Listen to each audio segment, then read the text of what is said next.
Hey, you guys, and welcome to American Culture. So, today God gave me a word. I was sitting here thinking about something that took place yesterday, basically talking with another woman who wants to have kids. Those of you who know me know I don't have them yet, and I'm getting up there in age. Now, the thing is, I also have polycystic ovarian syndrome, which would make it hard for me to get pregnant. And for a while there, I was really, stressed out, and it made me weary about that. But I put that issue to rest a few years ago because I have so much trust and faith in God, and I started to see what He was doing in my life. He was actually preparing me. It wasn't a punishment, it was preparation. And I could tell you now, I would be a great mother to the daughter He's going to give me. That's the vision that I have of this child. I love her more than life and words itself, and I have even yet to conceive her. That's how strong my faith in this is. And so that's what this word is about.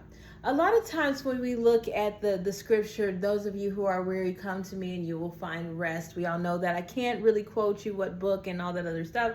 I didn't do my research before I got on here because really God was just like, Alicia, say this. The thing is, a lot of us, when we think about God giving us rest, it's usually because we're tired and we want some type of solace or some type of peace. But I want you to think of it in a new concept. When you ask somebody, hey, can I get the rest of that? What you're saying is, can I have more of that? I really like it. I would enjoy it. Can I have more? Or where is the rest of this? You're saying there's a little bit missing and I need that part.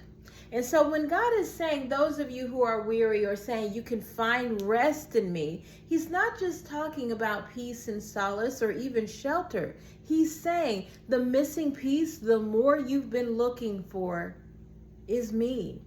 You see, a lot of the times we sit here and wonder why this, why that, how come, and this and that. And He's saying none of that matters. I am the rest. I am the key. I am the more. I am the answer. I am what you have been looking for. So for those of you out there who are constantly worried about this bill or worried about that or any of those other things, go to God and find your rest.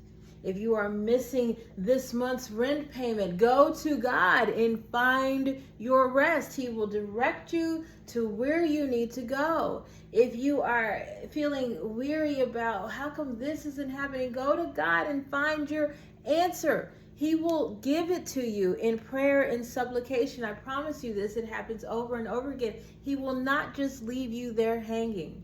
It's no different than if you really, really like something and you say, can I have the rest of that? God will give you that too.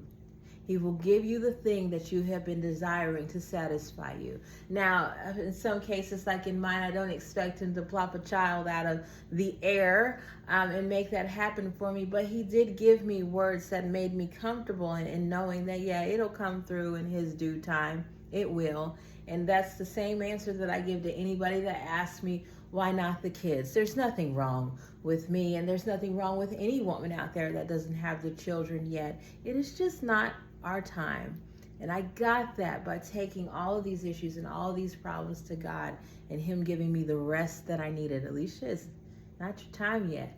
And I could see now, I can look back and realize I would have given my daughter a lot of generational trauma, a lot of drama, a lot of mess. I would have been looking for her to somewhat save me from myself, and that's not the way God wanted me to do that. He wants me to raise her up to be His child and do for Him accordingly in this life, and I now know that I am equipped to do that. So my time is coming. My time of rest is ending in that regard, in solace and solitude, but He did give me what I was seeking. And so I believe that the same thing will happen for those of you out there. Just change your perspective on what rest God gives, to the more, to the answer, to the what you've been seeking, and be ready to receive in good faith that that's taking place. Another thing is, a lot of us, we don't know how to necessarily live in the faith, and that's the whole foundation of why you do this. None of us have seen the face of Jesus, of God, but yet we have so much faith in Him, and this is why we do these things. And so when you do receive the rest, when you do receive the word, when you do get the missing piece, in good faith, act on that, even if it's simply being thankful for the position and posturing your heart to the place of gratitude. Have a blessed day, you guys.